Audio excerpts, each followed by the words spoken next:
Well, hello. It's finally here. We're doing this thing. We're going to talk about Hyperion Cantos one last time. Dan Simmons' Hyperion Cantos.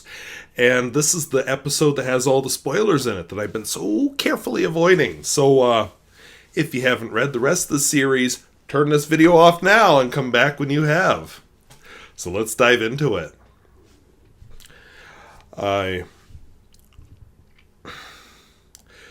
So, I have read this series before, but I still came off with a little bit of what just happened. Because there's a lot to unpack in this series. A lot of mysteries left behind, and really any good series should leave you wanting more and feeling like, oh, there's so much more to explore in this universe. We've just scratched the surface, and that's what this series of books does for you. I first ran into this series back when I was in college, so probably, sometime before 1999. I think I was a freshman or a sophomore when I read it. Stopped at Broad Street Books and Cafe in Grove City, Pennsylvania, business which is no longer there, and they had a kind of a nice science fiction section in their shelves, and I saw a cover that made me go, "What?" Oops, autofocus here. Great job. Oops, backwards. There we go. So, saw that, my interest was piqued. I wasn't a huge fan of it, but I immediately went back and bought The Fall of Hyperion because I had to know what happened next. And I don't remember if I read the Endymion novels then or if I read them later, but I did read them later. And I didn't like the series at first, but it's grown on me a lot, so here I am. And now the whole series is stacked on my notes. Let me just move it here. I'd like to move it. All right. So, what is this thing all about? I don't know if that's an easy question to answer, but I'm going to try. My interpretation, and I am not an English major at all, my interpretation is that it's about humanity growing up, humanity joining the universe, humanity giving up some childish things, and also humanity discovering that there's a wide variety of ways to live, as demonstrated by the ousters. In fact, the ousters actually demonstrate the true human potential in adapting to a wide variety of environments, including deep space. The later two books of the series really illustrate this as Endymion, first with his friends and then later by himself, visits a wide variety of planets and a wide variety of cultures. And I think, one of the complaints I've read, and I felt it too at first, is, okay, we're just keeping busy by traveling. We're not actually advancing the story. We're just jumping from one adventure to the next. But what Dan Simmons is doing is showing, not telling. He is showing us the power of having different diverse cultures and ways of life. So he really is telling the story. He's telling the larger story. And if you're just reading it as straightforward adventure, yeah, you're going to be like, okay, we get the kidney stone here with the rainbow people. We go visit the snow people. Oh, we're going to go visit the mountain people and build a temple for a while. You don't see it, what he is actually the point he is trying to make. Because it's not filler. Even though it seems that way at a more superficial glance. One things we saw throughout the series of 4 books, both the hegemony of man and the Pax definitely liked to crush the ousters, and a lot of this had to do with the influence of the technocore over both societies. They wanted a stagnant, controllable humanity, and the ousters threatened that. Because they liked harvesting that stagnant, controllable humanity for brain power for their little computer things. Sorry, I need to drink after a full day of tea. Water! I need to drink water after a full day of teaching. I'll just make that clear. Uh, okay. Hey, maybe I do need to drink the other stuff, but it's honestly water. So anyway, during the hegemony of man, the technocore had gifted humanity with two technologies, the fat line, which enabled instant communication all over, and the farcasters, which enabled instant transport to any place. And when people traveled via the farcasters, the technocore could grab them and use them for brain power, because they had to travel through the void which binds, which I'll get to that in a bit. The technocore had attempted to move into the void which binds, but they got kind of scared off by what they called the lions, tigers, and bears. So they kind of hung out the edges and like, don't notice me, don't notice me, don't notice me. Oh, I'm going to harvest these humans, but don't notice me.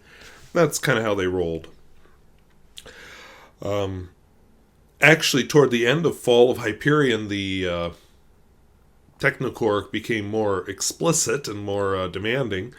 The hegemony believes it's under attack by the ousters, and the technocore says, okay, let's just rescue these poor people from these worlds that are under attack, and we'll take them to the labyrinthine worlds. We could just put them all underground, which ends up happening in the two Endymion novels.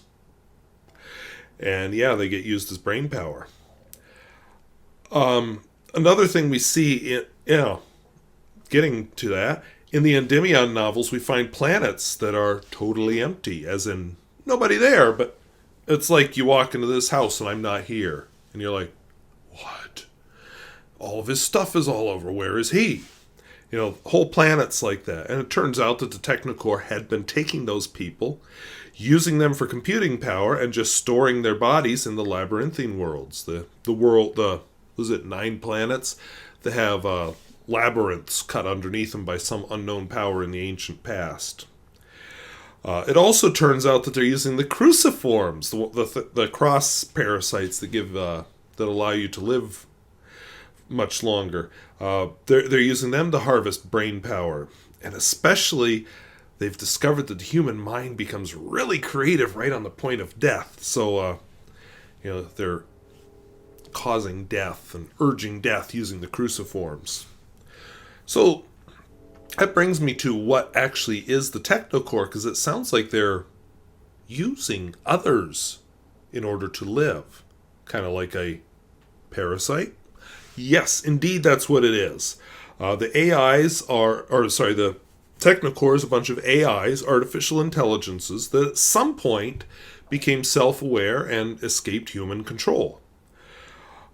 There's a lot of factions, and you can read the books for the details on that, but the author Dan Simmons traces it back to a real guy, 1970s scientist Thomas S. Ray, who created self-evolving artificial life on computers. These programs grew in complexity by hijacking and parasitizing each other's code. A real thing. So, as a result, the technocore never developed any kind of empathy or altruism.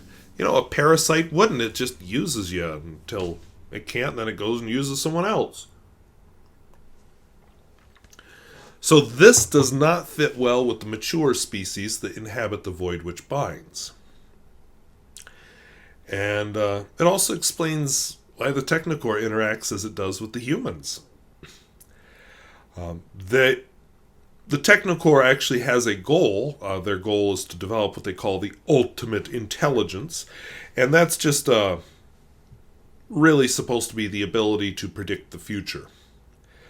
And they're concerned because events on the planet Hyperion are kind of a big blind spot in the first 2 novels.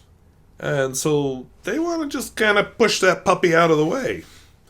And it seems that no matter what the events are of these novels, there is a far future war going on between the technocore and humanity. So that's coming no matter what. A key point is that the technocore, like I said, is afraid of the lions and tigers and bears, which is the name they give to the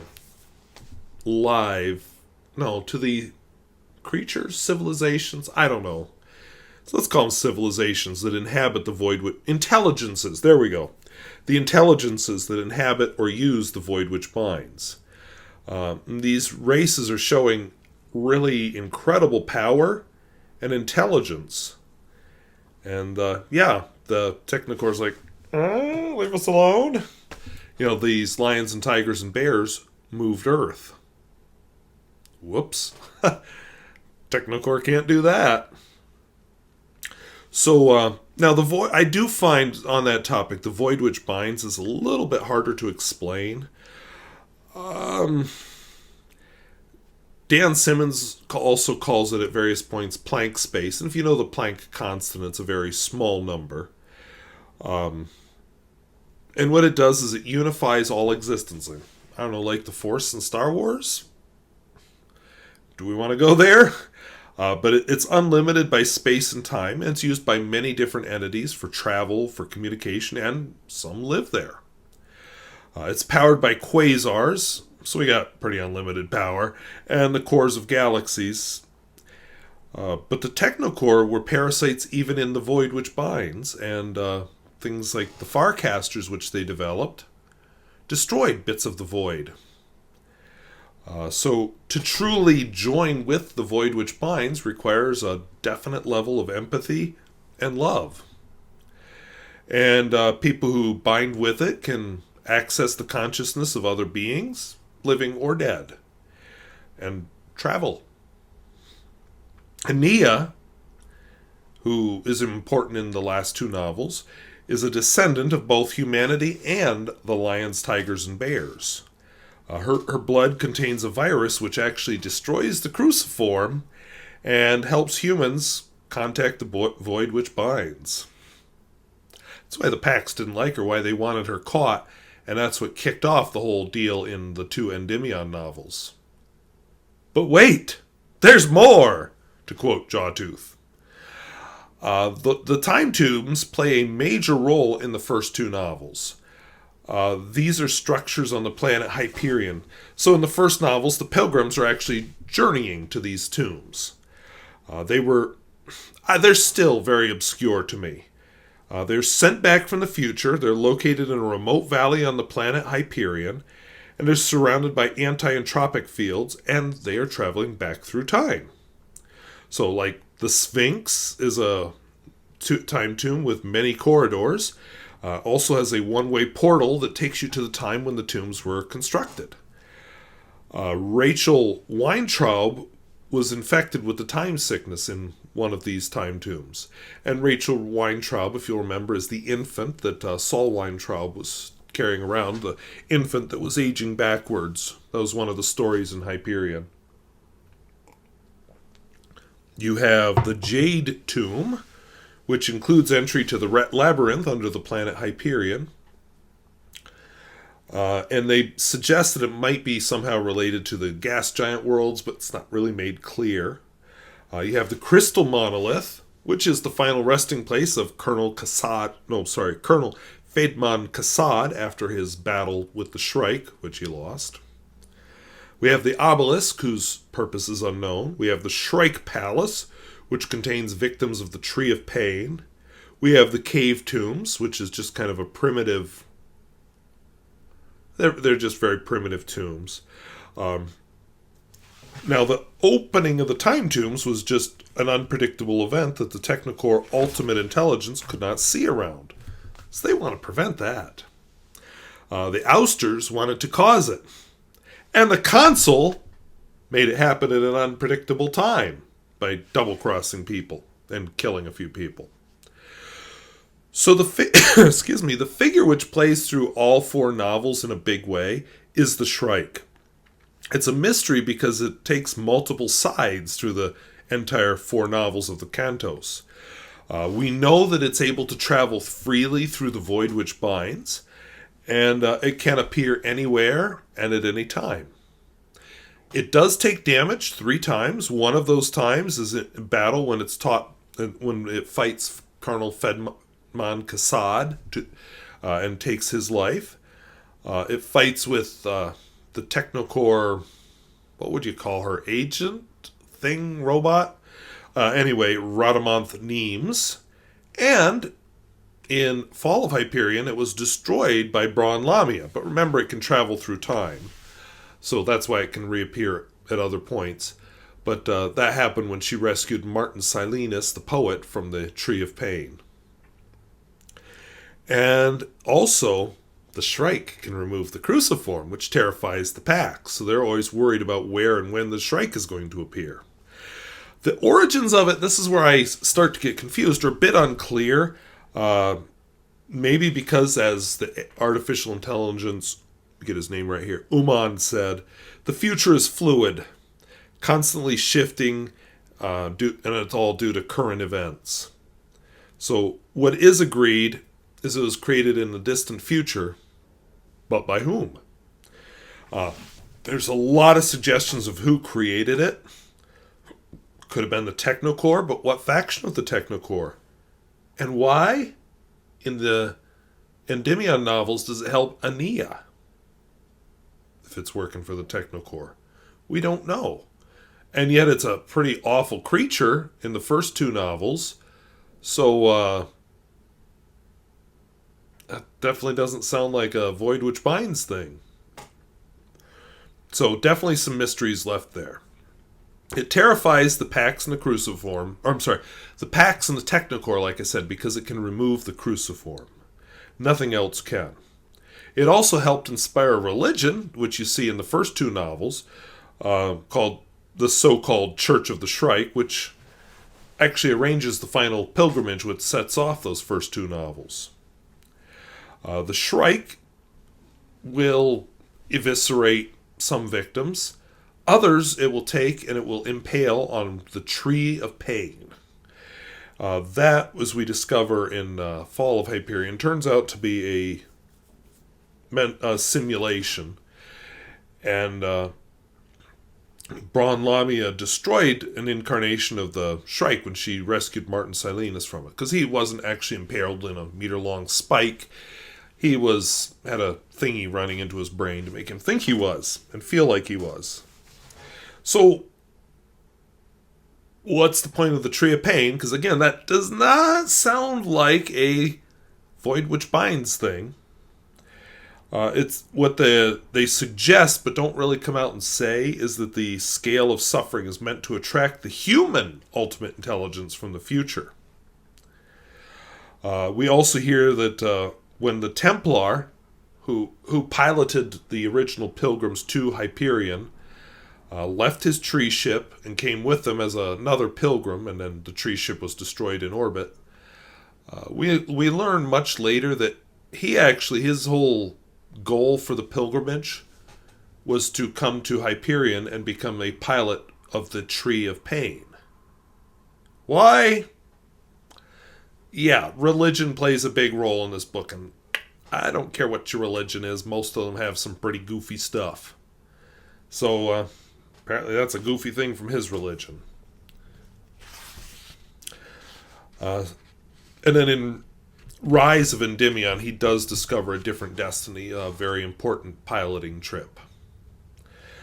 So these are just a few pieces of the Cantos. There is so much here. There's so much discussion of religion. There's so much discussion of humanity, different ways of looking at history. They even have an interpretation of Jesus using the Void Which Binds. I don't know if Dan Simmons is a Christian, but yeah, apparently Jesus got in touch with the Void Which Binds, and that's how he was able to appear to people after he died. Although Aeneas doesn't do that, because she's killed also. And but as she dies, they have that shared moment, which if you've read the book, this is not a spoiler, which causes everybody to experience her death and see the reality of the Roman Catholic Church. And a lot of people become her followers after that. And it's said, although we don't get to see this, it's said that Raoul Endymion becomes her disciple and follows after her to continue the whole Aenean thing. So, Anyway, there's a lot to unpack. I've said that before, and I'll say it one more time. There's a lot to unpack in these 4 books. And after having read it, I'd say 3 or 4 times now, I still don't think I have it all unpacked. I'm going to give it a few years, and I will probably reread it again and find more. There's lots of mystery left. And YouTubers like Quinn, I think I've got some of his videos linked down below. Well, I know I have his playlist for Hyperion linked. Keep finding content because there's so much to this. It's not a superficial novel. This isn't, silly action. This is something very deep with a lot of different facets. So something I enjoy. So that's, to the relief of some of you, the end of Hyperion Cantos. I've got kind of a silly set of 3 books I'm going to review next. And then I have a much deeper nonfiction book called Cadillac Desert that I plan to review after that. And we'll see where things go after that. I've got a handwriting book that the world-famous Pierre Gustafson has loaned to me. So I'll be reading that. Just a lot going on. And school's going on, so I'm busy. But I actually just thought I would film this before I go correct or eat supper or anything. And I'm drinking still water. I think I would have a very rough school day tomorrow if it was more than water.